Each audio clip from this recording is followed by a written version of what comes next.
Salmo de número 146. O livro dos Salmos é fácil de achar, está no meio da Bíblia, né? Se você não tiver a Bíblia Quinária, é só abrir no meio que você vai encontrar o livro dos Salmos. Salmo 146. Nos diz assim a palavra do Senhor. Aleluia! Louva, ó minha alma, ao Senhor. Louvarei ao Senhor durante a minha vida. Cantarei louvores ao meu Deus enquanto eu viver. Não confieis em príncipes, nem nos filhos dos homens em quem não há salvação. Sai-lhes o espírito e eles tornam ao pó. Nesse mesmo dia perecem todos os seus desígnios. Bem-aventurado aquele que tem o Deus de Jacó por seu auxílio, cuja esperança está no Senhor seu Deus, que fez os céus e a terra, o mar e tudo que neles há, e mantém para sempre a sua fidelidade, que faz justiça aos oprimidos e dá pão aos que têm fome. O Senhor liberta os encarcerados, o Senhor abre os olhos aos cegos, o Senhor levanta os abatidos, o Senhor ama os justos. O Senhor guarda o peregrino, ampara o órfão e a viúva, porém transtorna o caminho dos ímpios. O Senhor reina para sempre, o teu Deus, ó Sião, reina de geração em geração. Aleluia. Oremos mais uma vez. Ó Deus, nós louvamos o teu nome, nós te damos graças, porque a tua palavra já falou conosco nessa noite. Mas tu sabes da nossa pequenez, da nossa mente afetada pelo pecado, e nem sempre conseguimos descobrir a tua vontade, perceber, ó Deus, os ensinamentos tão preciosos da tua palavra.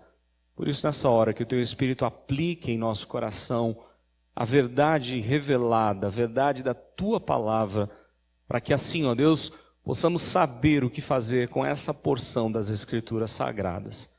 Fica conosco, nós te damos graças, orando em nome de Jesus. Amém. O Ministério Déboras está completando hoje 15 anos, é um ministério de oração. Como disse, daqui a pouco a gente vai ver um vídeo para ficar um pouco mais claro da importância e da abrangência desse ministério. Não somente aqui na nossa cidade, no nosso país, mas no mundo todo, como um trabalho muito relevante para a vida da igreja. Mas eu sou testemunha dos 13 anos de caminhada aqui com essa igreja, o ministério completa 15 anos, então eu sou testemunha do quanto esse ministério tem sido importante para a minha família, para a vida dos meus filhos e para a vida de toda a igreja. Aliás, ele é importante porque trabalha com um dos meios de graça. Se tem algo que é mais importante para a vida da igreja, são os meios de graça. O mais importante dos meios de graça é a palavra de Deus. Por que ela é mais importante do que qualquer outro meio? Porque a palavra de Deus não só fortalece a fé. Meio de graça é aquilo que fortalece a fé, aquilo que Deus deixou para nos fortalecer. Mas a palavra, além de fortalecer, ela gera fé no nosso coração. A fé vem pelo ouvir e ouvir a palavra. Então o primeiro e mais importante meio de graça é a palavra de Deus. E a partir da palavra, nós aprendemos sobre outros meios de graça também. Dentre eles, a oração, como um mais importante ou um dos mais importantes meios de graça que Deus nos deixou. Tão importante que se você olhar para o livro dos Salmos, os escritos de Davi, eles falam da oração, ou são orações em forma de canto, de hino ao Senhor. Então, o que mais Davi escreveu foi sobre oração. Quando você olha para Paulo, os escritos de Paulo, o que mais enfatizava sobre oração, aliás, o que mais Paulo enfatizava era sobre oração. E quando você olha para os reformadores, como por exemplo João Calvino, quando ele comenta lá em Mateus, o Sermão do Monte, Mateus capítulo 6, aquele texto tão conhecido, que Deus é aquele que vem em secreto, então você ora ao teu Pai que está em secreto e Deus vai te recompensar. Lembram disso? Antes de ensinar a oração dominical, o João Calvino, o reformador João Calvino, ele entende, ele fala no seu comentário de que a oração é um tesouro que todos nós temos em casa. E aí, uma das coisas que ele comenta é que muitas vezes nós deixamos esse tesouro parado em casa, nós não usufruímos dessa bênção do meio de graça da oração, que é tão importante.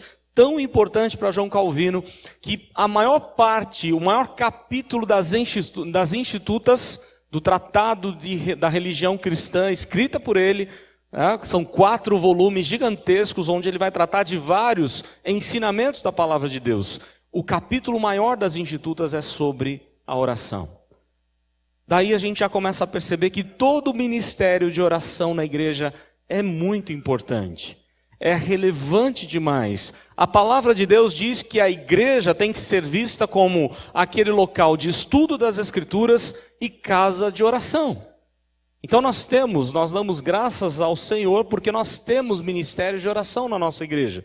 Temos algumas reuniões nas segundas-feiras, na casa de alguns irmãos, grupos familiares, com foco na oração.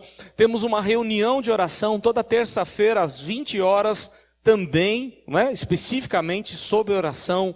E temos o Ministério Déboras, que é bem relevante especificamente em prol, em intercessão pelos filhos, pelos nossos filhos, por crianças, adolescentes e jovens, e o quanto Deus tem respondido essas orações.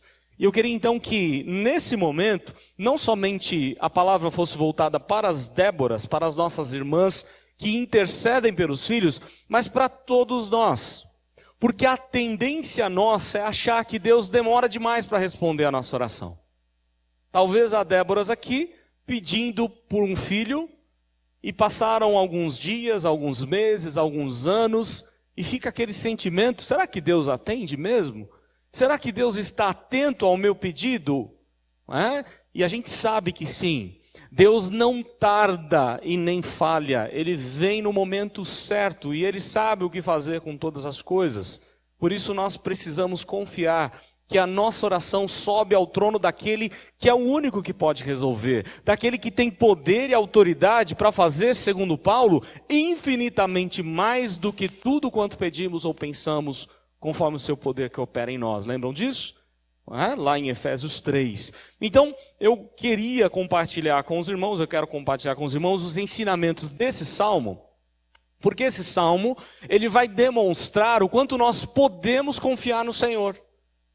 Não somente para as irmãs Déboras, mas todos nós podemos confiar naquele que é o único que tem condições de solucionar os nossos problemas, de atender às nossas orações, e o único que é digno de receber todo louvor e adoração. Antes da gente falar especificamente desse salmo, nós precisamos entender um pouco mais o livro dos Salmos. O livro dos Salmos, como nós temos hoje, ele vem da Bíblia hebraica, e lá na Bíblia hebraica esse livro está dividido em 5 livros.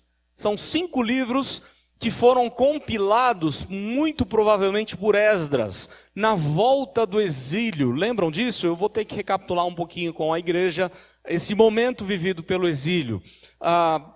O rei Nabucodonosor invade a cidade de Jerusalém no ano 606. Depois dessa invasão, há mais 2 invasões, onde o povo de Deus é levado cativo para a região da Babilônia. Por que o povo de Deus foi levado cativo? Porque deixou de confiar em Deus, porque deixou de obedecer a Deus, deixou de amar as Escrituras como deveriam ter amado. E havia a palavra de Deus já dita claramente a eles, que se eles abandonassem ao Senhor, eles perderiam a terra prometida e iriam ser escravos. Então isso acontece com o rei Nabucodonosor, mas por graça da parte de Deus, pelo amor e misericórdia do Senhor, Deus não iria deixar seu povo o tempo todo lá no exílio. Então ele, usando o profeta Jeremias, lá no capítulo 29, ele diz que o exílio duraria 70 anos. E que o povo de Deus deveria buscar ao Senhor com todo o coração. Se buscar ao Senhor com todo o coração, depois dos 70 anos eles seriam trazidos de volta. E foi isso que acontece com Daniel. Quando ele percebe que está chegando o fim dos 70 anos, ele começa a buscar ao Senhor com todo o coração. E Deus responde à oração de Daniel. E Deus responde até mais do que isso. E Daniel então... Aliás, o povo de Deus, naquele tempo, ele recebe a permissão de voltar para a cidade de Jerusalém. A volta que acontece em 3 momentos importantes. Uma com Zorobabel, para reconstruir o templo. Infelizmente, depois de algum tempo da reconstrução do templo, as pessoas esqueceram do templo e começaram a reconstruir suas casas, tão bonitas, tão belas, e Deus vai levantar 2 profetas nessa hora, Ageu e Zacarias, para dizer a eles que eles deveriam retornar à construção do templo. É muito provável que este salmo, Salmo 146, tenha sido escrito por Ageu e Zacarias. Tá? Então olha só, o contexto é a volta do exílio. E Ageu e Zacarias está dando uma exortação e um encorajamento ao povo de Deus na reconstrução da vida lá em Jerusalém. Então depois de Zorobabel, vem Esdras para reconstruir a vida espiritual e logo depois vem Neemias para reconstruir os muros da cidade e trazer mais justiça ao povo de Deus. O livro dos Salmos, então, é dividido em 5 livros diferentes. E Esdras, quando está retornando do exílio, é ele quem vai colocar na ordem esses livros, esses hinos, esses cânticos. E aí nós nos lembramos do primeiro deles, que fala do quê? Da excelência da palavra de Deus. Lembram disso? É bem-aventurado o homem que não anda no conselho dos ímpios, não se detém no caminho dos pecadores, nem se assenta na roda dos escarnecedores. Antes o seu prazer está no quê? Na lei do Senhor. Olha o segredinho de Esdras aqui, que Davi possivelmente tenha sido o escritor daquele primeiro salmo. Olha o que ele está dizendo: nós fomos para o exílio porque abandonamos a palavra, porque nos envolvemos com os pecadores e fizemos as mesmas coisas que eles. Para não irmos mais para o exílio, nós precisamos amar as Escrituras e não mais andar como os demais. Então o foco é, o primeiro salmo ele é importante, já trazendo um recado para uma nova vida, um novo jeito de viver lá em Jerusalém. E as divisões do livro, elas são bastante interessantes, bastante curiosas. E eu queria deixar uma tarefa, uma lição de casa para a igreja. Eu gostaria que você lesse o livro dos Salmos, pensando nessa divisão dos 5 livros da Bíblia hebraica. Tá? Por exemplo, os 2 primeiros livros, a maioria dos salmos são salmos davídicos. São salmos que falam de louvor, adoração, da alegria que Davi experimentou no seu reinado. Ok? Os 2 primeiros livros, o primeiro livro é do Salmo 1 até o 41, o segundo livro do 42 ao 72. A maioria são salmos davídicos. O terceiro livro, que começa do 73 até o 89, ele vai falar da ida ao exílio, da experiência do povo de Deus na ida ao exílio. Então nesses salmos está aqui, por exemplo, o Salmo 73, o salmista indagando a Deus: como é que pode o ímpio prosperar? Como é que pode a vida do ímpio dar tudo certo e a vida do justo, do crente, dar tudo errado? Então, do Salmo 73 ao 89, ele coloca algumas questões no coração dele. Como pode o inimigo prosperar diante do povo de Deus? Porque a ida ao exílio lá na Babilônia. A partir do Salmo 90, é o quarto livro de 90 a 106, o personagem principal quem é? Moisés, não é mais Davi. Aliás, o Salmo 90 é escrito por quem? Por Moisés e não por Davi. E mesmo os salmos de Davi nesse quarto livro falam de quem? De Moisés e a saída do Egito. Qual que é a ênfase que o salmista, aliás que Esdras quer passar para o povo de Deus? Ele quer passar a seguinte lição: assim como Deus usou Moisés, assim como o povo de Deus foi liberto lá do Egito, e Deus esteve com seu povo os 40 anos no deserto, Deus estaria com eles durante o exílio e após o exílio. Eles deveriam confiar no Senhor.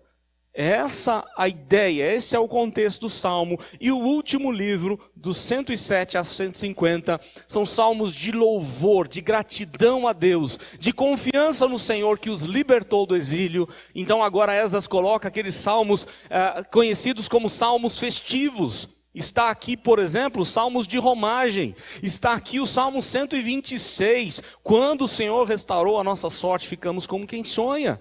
As nações diziam grandes coisas, o Senhor fez por eles. Lembram disso? E quando eles vão chegando, se aproximando para o fim do livro, e aqui está o nosso salmo, o Salmo 146, Esse salmo, do 146 ao 150, é o fechamento de todo o livro. E são conhecidos como Salmo de Halel. E aí você vai perguntar, mas que nome estranho é esse? Salmo de Halel. A palavra hebraica Halel significa louvar, é o verbo louvar. E de onde é tirada a palavra aleluia? Halel Iá. Aleluia, ou seja, louvar a Yahvé, louvar ao Senhor. Por que eles são conhecidos como salmos de Halel, salmos de aleluia? Porque eles iniciam com a expressão aleluia e eles terminam com a expressão aleluia. Todos esses salmos na Bíblia hebraica iniciam e terminam com a expressão aleluia, que só aparece no livro dos Salmos e no livro do Apocalipse. Você não encontra mais a expressão aleluia em nenhum outro lugar da Bíblia, senão nos Salmos e no livro do Apocalipse. Mas é uma das expressões mais preciosas da palavra de Deus, o quanto nós devemos louvar a Yahvé, e esse é o sentido do salmista, é o que o salmista quer deixar para nós. Então, vamos agora para o Salmo 146. Como é que é a divisão desse salmo? Quais as lições que nós podemos tirar dele? A primeira lição estão nos 2 primeiros versos, a convocação para louvor e adoração. Os 2 primeiros versículos do Salmo, ele diz assim: aleluia, louva, ó minha alma, ao Senhor, louvarei ao Senhor durante a minha vida, cantarei louvores ao meu Deus enquanto eu viver. Olha que lição preciosa que ele dá: louvar ao Senhor em todo tempo. Conforme diz o salmista lá no Salmo 34. Nosso louvor a Deus tem que ser independente das circunstâncias. Se houve tragédia ou não houve tragédia, eu tenho que louvar ao Senhor, porque é para isso que eu existo. Nós existimos para glória, honra, louvor e adoração do nome de Deus. Os nossos catecismos já dizem isso. Qual o fim principal do homem? Glorificar a Deus. Nós existimos para o louvor do Senhor. Então o que o salmista está fazendo é convocando o seu povo. Vamos louvar ao Senhor em todo tempo. Louva a minha alma ao Senhor durante a minha vida. Independente das circunstâncias, dos altos e baixos da vida, do luto, das perdas, das angústias, tristezas e depressão, nós sempre devemos louvar ao Senhor. É esse o ensinamento do salmista. Aliás, essa é a mensagem do boletim que o nosso irmão evangelista Ricardo escreveu, fazendo uma citação à tragédia lá em Moçambique, quando mesmo perdendo tudo, quando quase 1000 pessoas morreram, mais 270 estão com cólera, ainda assim uma igreja estava louvando o nome do Senhor, no meio da crise, no meio da angústia. Essa é a ênfase que o salmista quer dar. O nosso louvor a Deus tem que ser todos os dias, independente da circunstância. Os versos 1 e 2 deixam isso muito claro. Nos versos 3 e 4, ele vai fazer agora uma advertência, uma exortação. Ele vai dizer assim: olha, cuidado, não confieis em príncipes nem nos filhos dos homens. Por quê? Porque neles não há salvação. Não confie nos recursos humanos, não confie em você mesmo, porque você é falho e humano. E aí olha só o que diz o verso 4, sai-lhes o espírito, eles tornam ao pó, eles morrem, nós morremos, nesse mesmo dia perecem todos os seus desígnios. Todos os nossos planos podem ser frustrados, os planos de governos, de impérios, de príncipes, todos eles podem ser frustrados. Por isso não confiem nos homens. As citações do salmista, as lembranças aqui, estão todas voltadas para vários textos, tanto no livro dos Salmos, quanto para toda a Bíblia. Por exemplo, a citação aqui do próprio Salmo 1, confie na palavra de Deus, não ande conforme os homens, mas ande de acordo com a palavra de Deus, e você vai ser como árvore plantada junto às águas. Lembram disso? Que Jeremias lá no capítulo 17 vai dizer assim: maldito o homem que confia no homem, vai ser como um arbusto solitário no deserto, mas bendito aquele que confia em Deus, vai ser como árvore plantada junto às águas. A ideia é essa do salmista. Nós não podemos confiar nas pessoas, entenda bem, nem em você mesmo, porque lá no mesmo capítulo 17, Jeremias diz o quê? Enganoso é o coração e desesperadamente corrupto. Não confie no seu coração, porque você pode se dar muito mal. O salmista tem essa mesma mensagem: não confie em príncipes, nem nos filhos dos homens, em quem não há salvação. Uma citação muito provável aqui de quem? Da oração de Jonas do ventre do peixe. Lembra do que ele orou? Ele disse assim: Senhor, a salvação pertence ao Senhor. É só Deus quem pode salvar. Então eu queria dizer agora especificamente para as nossas irmãs Déboras e para todos nós pais, já que o Ministério Déboras tem um foco nos filhos. Não pense você, pai, que é por sua formação, que é pela educação que você deu aos seus filhos, que é pela disciplina que você fez com eles, pelas suas ferramentas e instrumentalidade, pela sua sabedoria. Não pense que é por isso que o seu filho está no caminho do Senhor. Porque se o seu filho está no caminho do Senhor, é pura graça de Deus. Não é por aquilo que fazemos ou deixamos de fazer. A salvação não depende de nós pais. A salvação depende do Senhor. E essa é a confiança que aquele que tem um filho afastado do caminho do Senhor tem que ter. Que a salvação não depende do meu filho querer ou não. A salvação é única e exclusivamente do Senhor. E quando o Senhor tocar no coração dele, o chamado é irresistível. E é por isso que eu prego, porque não depende dele, mas depende do Senhor agir no coração dele. Isso é aquilo que Deus faz, a obra poderosa do Espírito de Deus na nossa vida, na vida dos nossos filhos. E isso deve motivar o nosso coração a orar mais, a clamar mais e a pedir: Senhor, só o Senhor é que pode, eu só confio no Senhor, eu só dependo do Senhor para salvar o meu filho. Esse tem que ser o nosso objetivo, esse tem que ser o nosso alvo em todo o tempo. Não confiar em nós mesmos, na educação que damos, mas confiar no poder de Deus para salvar os nossos filhos. Não confiar em hipótese alguma no ser humano, porque os nossos planos falham, somos falhos, somos humanos. Então a exortação é: não confiem nos homens. Agora, a partir do verso 5, ele vai dar aqui uma exultação, ele vai se alegrar conosco, né? A palavra chega até nós e nós temos alegria, nós temos prazer em ouvir a palavra, como está no verso 5. Bem-aventurado aquele que tem o Deus de Jacó por seu auxílio, cuja esperança está no Senhor, seu Deus. Olha que coisa interessante que ele faz aqui. A expressão bem-aventurado não tem tradução para o nosso português. Foi traduzido como bem-aventurado porque foi a melhor expressão que os tradutores acharam. Não tem, quando você olha para o original, não tem como traduzir essa expressão. Ela vai além do que a nossa língua consegue descrever. Alguns traduzem como mais do que feliz, muita felicidade. Mas a ideia da expressão bem-aventurança vai além disso. É você muito feliz porque Deus aprova a sua vida, porque Deus se agrada de você. Então é essa a ideia de um obreiro. Lembram que Paulo diz a Timóteo?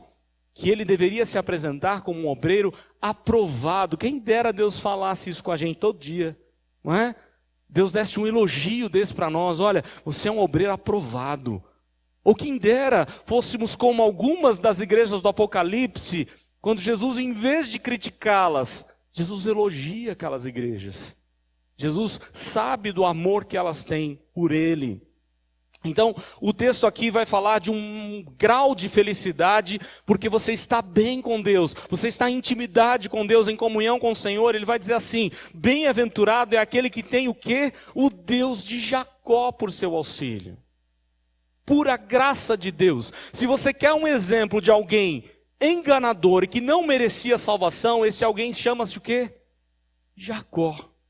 E toda vez que a Bíblia chama alguém de Jacó, o povo de Deus de Jacó, ela está lembrando da nossa depravação total. Está lembrando o quanto o nosso coração é enganoso, o quanto nós não merecíamos o alcance da graça de Deus. Mas Deus, assim como alcançou Jacó no vale de Jaboque e mudou completamente a vida dele, a partir daquele dia ele saiu mancando, mas nunca mais dando mancada, porque a vida dele foi transformada pela graça poderosa do Senhor.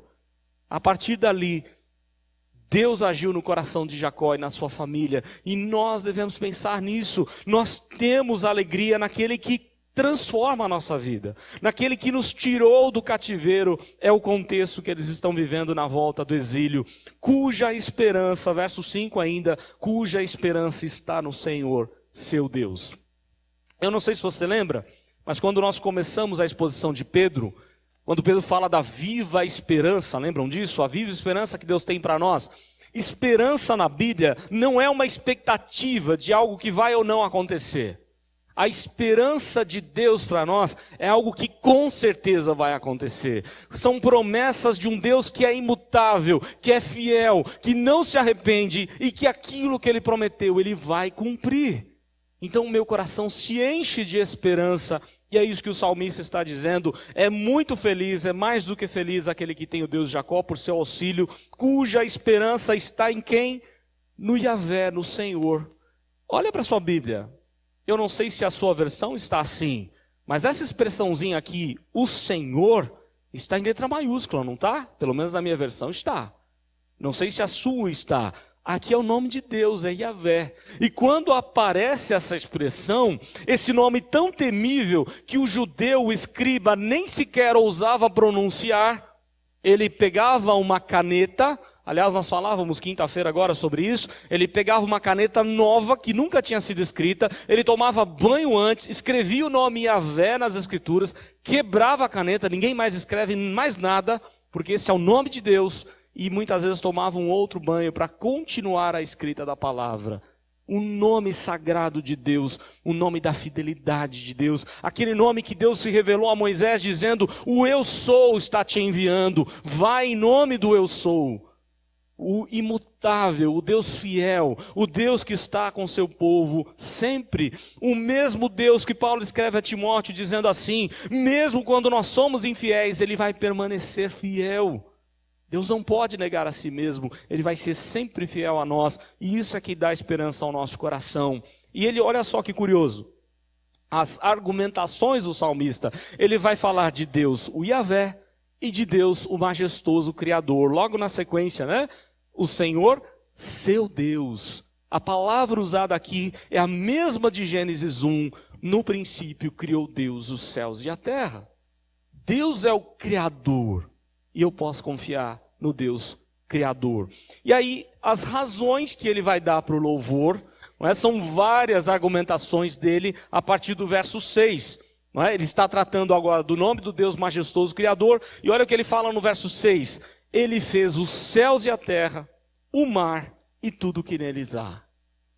Deus criou todas as coisas. Deus criou os nossos filhos. Nós só temos filhos por um milagre do Senhor. Não é porque nós tivemos relação sexual com o nosso cônjuge que nasceu uma criança simplesmente. A vida é milagre de Deus, Ele dá quando Ele quer. Então tudo é do Senhor. Nada é nosso. Nós não temos poder para dizer fui eu quem fiz. Aliás, a palavra usada lá por Eva, ela disse assim quando teve o primeiro filho, foi Deus quem me deu. Ela reconhece isso. É Deus quem estava dando o poder de procriação. Então tudo é criação de Deus. Nós precisamos olhar para a terra, para o mar e para todas as coisas com essa confiança. Deus criou, Deus tem poder sobre todas as coisas. Não há nada no universo que não está nas mãos do Senhor. Nós precisamos confiar nisso e é o que o salmista leva-nos a pensar. Ele fez os céus e a terra, o mar e tudo que neles há, e mantém para sempre a sua fidelidade. Apesar de toda a glória que tem, lembram do cântico? Ele se importa com a gente, Ele mantém a sua fidelidade para com pecadores como somos, Ele é fiel para conosco. Aí olha só as razões que ele continua dando com relação a louvar e adorar ao Senhor. Verso 7, Deus faz justiça aos oprimidos. Quem sabe você está se sentindo assim, oprimido? Eles estavam se sentindo oprimidos, lembram disso? Eles estão saindo de um cativeiro, mais ou menos, porque eles nunca mais foram livres. Nunca mais. Depois dos caldeus vieram os medo-persas, que libertaram o povo de Deus para voltar, mas nunca mais foram totalmente livres, porque depois dos medo-persas vieram os gregos, depois os romanos, e havia um anseio no coração deles pelo libertador, por aqueles que ia, ou por aquele que ia livrá-los do cativeiro, livrar de toda opressão. E aí o texto diz assim, Deus faz justiça aos oprimidos, verso 7. Ele dá pão aos que têm fome. Nós temos um Deus que alimenta a nossa alma. O mesmo Deus que cuidou do povo dele lá no deserto, trazendo o pão da vida, o maná, é o mesmo Deus que está hoje entre nós, agora com um pão muito mais especial, que é o Senhor Jesus. Ele é o pão da vida, Ele dá pão aos que têm fome. O Senhor liberta os encarcerados, eles foram livres de um cárcere. É o Senhor quem faz isso. O Senhor abre os olhos aos cegos. Textos messiânicos que estão registrados em diversas passagens do Antigo Testamento, onde o salmista está se alegrando, dizendo, um dia vai vir aquele que vai nos libertar totalmente, porque a cura de cego foi dada apenas ao Messias. Não há registro algum da Bíblia, senão que Cristo é aquele que curou os cegos. Porque a cura de cego tem a ver com a nossa vida espiritual, com a nossa cegueira espiritual. E aqui ele está falando, olha, o Senhor é quem abre os olhos dos cegos. É o Senhor quem abriu os nossos olhos. É o Senhor que pode abrir os olhos dos nossos filhos. É o Senhor que pode fazê-los pensar nas coisas tão preciosas de Deus. Eu me lembrei agora de algo. Eu recebi do nosso irmão Pedro Zaparoli, achei muito interessante. Porque os meus filhos gostam do YouTube. Aliás, que garotada que hoje não gosta. E a gente fica meio que acompanhando, às vezes meio preocupado. E eu lembro que teve lá o Lucas Neto e o Felipe Neto, né? Que tem coisas legais, engraçadas, e brincam com brinquedinhos e tal. Mas eu achei muito interessante, e até fica como um cuidado para os pais. Onde o nosso irmão Pedro passou um áudio de um vídeo desses irmãos, falando de que não creem em Deus, e zombando de Cristo, zombando de toda a divindade. E aí a gente fica com, cuidado. E aí eu perguntei para os meus filhos, e graças a Deus eles não haviam assistido, parecem ser vídeos mais antigos, tem até palavrões no vídeo, mas a gente tem que ficar atento, porque o que querem fazer com os nossos filhos é torná-los cegos. Satanás quer cegar os olhos deles, para que eles não vejam a glória de Deus.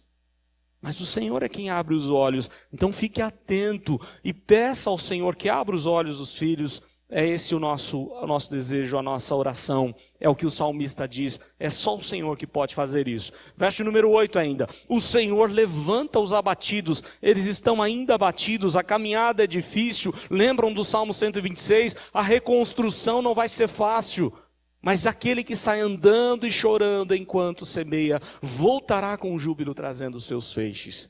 Mesmo na dor, mesmo na angústia, não podemos nos abater, porque o Senhor levanta os abatidos. O Senhor ama o justo. Justo é aquele que anda conforme a palavra de Deus. O Senhor guarda o peregrino, eles estão viajando, voltando para suas terras. O Senhor ampara o órfão e viúva. Muitos estão voltando sem os pais, porque foram mortos na invasão por Nabucodonosor. Outras mulheres estão voltando sem os seus esposos, porque eles não jamais existem, foram mortos na invasão. Mas Deus está ali tratando, o Senhor está amparando, está guardando o peregrino, amparando o órfão, a viúva. Porém Ele transtorna o caminho dos ímpios, mesmo que demore, não virá no tempo errado. Deus vai em nosso socorro, os ímpios não vão prevalecer, Deus vai cuidar do seu povo em todo o tempo. E aí o verso de número 10, ele fecha de uma forma magnífica, porque ele vai falar assim, o reino de Deus não é só para a sua caminhada terrena. O reino de Deus não é só para os seus 80 anos de vida, 90 anos de vida. O reino de Deus, verso 10, reina Deus, o Senhor, reina para sempre. Os reinos surgem, os reinos se abalam e deixam de existir. Mas o reino do Senhor é eterno. E nós temos que focar os nossos olhos na eternidade. Nós temos que olhar para esse rei que reina para sempre. E aí ele vai falar uma expressão interessante no livro dos Salmos, o teu Deus, ó Sião. A teologia de Sião em Salmo, ela é interessante, porque ela não aponta para Sião que eles estavam voltando para reconstruir. Ela aponta para outra Sião, a Sião eterna que está reservada para todos nós, na volta do Messias. Na volta do Filho de Deus. A ideia da teologia de Sião em Salmos reporta a palavra de Jesus em João 14. Não tema, não atemorize o seu coração. Na casa de meu pai há muitas moradas. Se assim não for, eu vou-lo teria dito, pois vou preparar-vos lugar. Ele está se referindo àquela Sião. Eu não sei se os irmãos lembram, mas quando Daniel resolve orar a Deus pedindo a volta do exílio, Deus vai além. Capítulo 9 de Daniel é magnífico, porque além de falar para Daniel, de garantir que o povo de Deus iria retornar, ele revelou a Daniel que um dia viria alguém que mataria o pecado. Ele está falando de Cristo, que é muito mais importante do que voltar a Jerusalém. A mesma coisa o salmista está dizendo aqui. Nós temos um reino eterno esperando por nós, o reino do nosso Deus. O teu Deus, ó Sião, reina de geração em geração. Aleluia! Louvado seja aquele que tem fidelidade por nós, tão pecadores que somos. Ainda assim ele permanece fiel. Aleluia! Louvado seja Yahvé.